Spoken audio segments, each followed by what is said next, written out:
Bonjour à tous, j'espère que vous allez bien. Bienvenue sur la chaîne des recettes de Myriam. Alors aujourd'hui, j'ai préparé un assortiment de sablés prestige avec une seule et même pâte. Des sablés très fondants, super légers et faciles à faire. Je vous invite à regarder les ingrédients et les étapes de la recette. Alors pour les ingrédients, on aura besoin de 400 g de farine, 100 g de fécule de maïs, 250 g de beurre ramolli, un œuf entier et un jaune d'œuf. J'ai également 125 g de sucre, une cuillère rase de levure chimique, un sachet de sucre vanillé. Alors vous aurez besoin des emporte-pièces de votre choix et de moules en plastique spécialement conçus pour le chocolat comme ici. On va commencer par préparer les sablés. Je mets le beurre dans mon bol. Je vais y rajouter le sucre et je vais les laisser bien se battre jusqu'à l'obtention d'une crème. N'hésitez pas à racler les bords de votre bol de temps à autre pour vraiment bien ramasser l'entièreté du beurre et du sucre.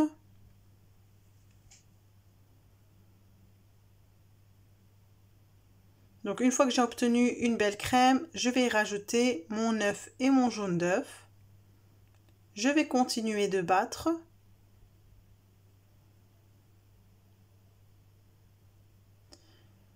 Ici, comme vous le voyez, je lève mon bol pour vraiment aller jusqu'au fond.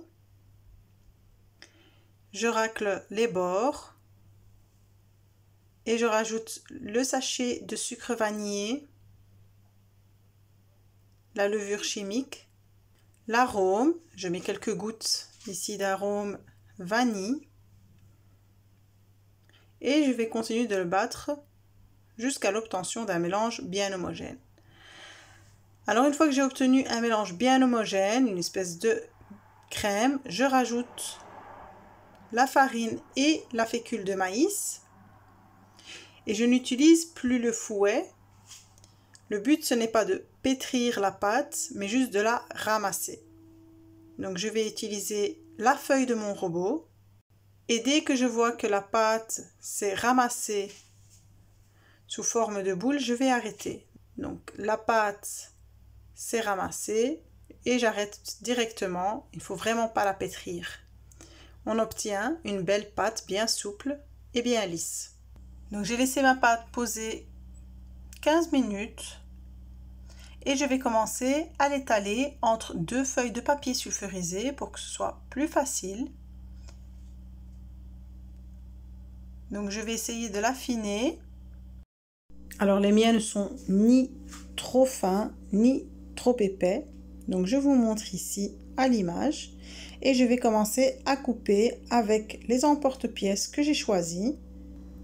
Alors je dispose mes sablés directement sur ma plaque de four et je continue à découper toutes les formes que je souhaite.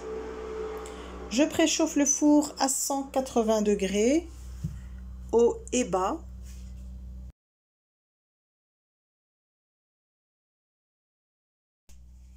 Et je les enfourne pendant 13 minutes exactement avec mon four. Donc c'est à vérifier avec votre four. Donc on obtient des sablés qui restent assez clairs. Il ne faut pas attendre que ce soit doré.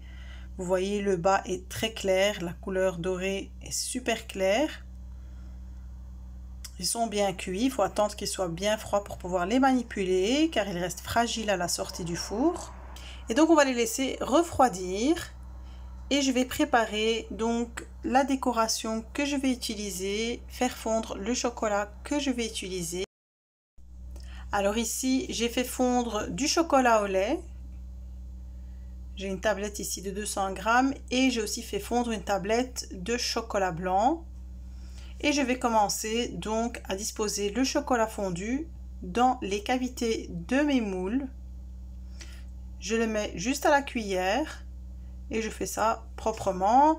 Je tapote bien à chaque fois pour que le chocolat puisse s'étaler sur l'entièreté de l'empreinte. et je continue ainsi. Et si vous voyez que votre chocolat dépasse légèrement, il suffit d'utiliser le doigt pour enlever le surplus pour avoir des chocolats bien nets. Donc je continue avec tous les moules et avec le chocolat de mon choix pour chacun. Et donc je les mets directement au réfrigérateur ou au congélateur pour qu'ils durcissent bien. Parce que plus le chocolat va durcir et plus facile sera le démoulage. Alors voilà, je les ressors du congélateur. Vous voyez, une fois que je les ai mis au congélateur, ça s'enlève très très vite. Il suffit juste que je passe le doigt sur l'empreinte et le chocolat s'enlève tout seul. Ça ne sert à rien de forcer. Si vous voyez que votre chocolat ne sort pas, c'est qu'il n'est pas assez dur et il faut le replacer au congélateur. Alors je prends mon sablé et avec de la confiture d'abricot que je mets très très légèrement, je vais coller le chocolat par-dessus. J'enlève le surplus de confiture sur les côtés avec mon doigt. Et puis la décoration, ça reste évidemment suggestive. Chacun va faire en fonction de ce qu'il a et de ce qu'il veut.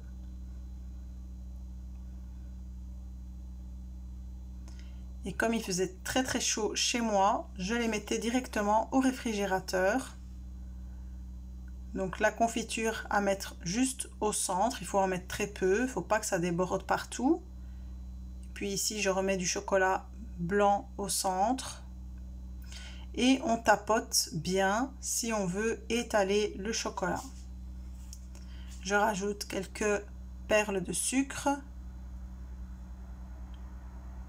Et je continue ainsi. Alors pour ce modèle-ci, je mets toujours de la confiture d'abricot. J'en mets très peu là où je vais coller le chocolat et un peu plus là où je vais mettre des amandes effilées que j'ai légèrement grillées.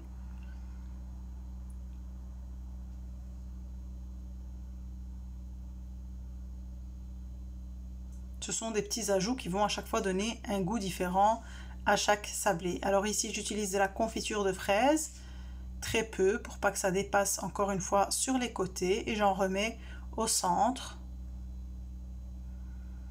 Et je tapote un peu sur la main pour que ça s'étale bien. Alors pour ce modèle là, j'utilise toujours la confiture d'abricot sur l'entièreté du premier sablé et je vais coller par-dessus le deuxième qui a un trou au centre. Je remets de la confiture d'abricot légèrement sur la face et ici j'ai pris de la noix de coco. On va le plonger dedans. Et je remets un peu de confiture au centre.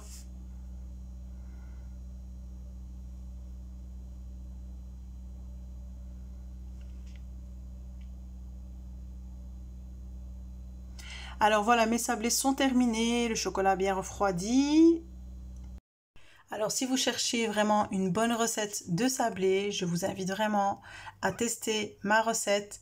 Elle est super délicieuse, ils sont fondants en bouche et très friables. En tout cas, j'espère que vous avez apprécié ma vidéo du jour. N'oubliez pas de liker, de partager et de vous abonner à ma chaîne. Et je vous dis à très très vite pour de nouvelles recettes.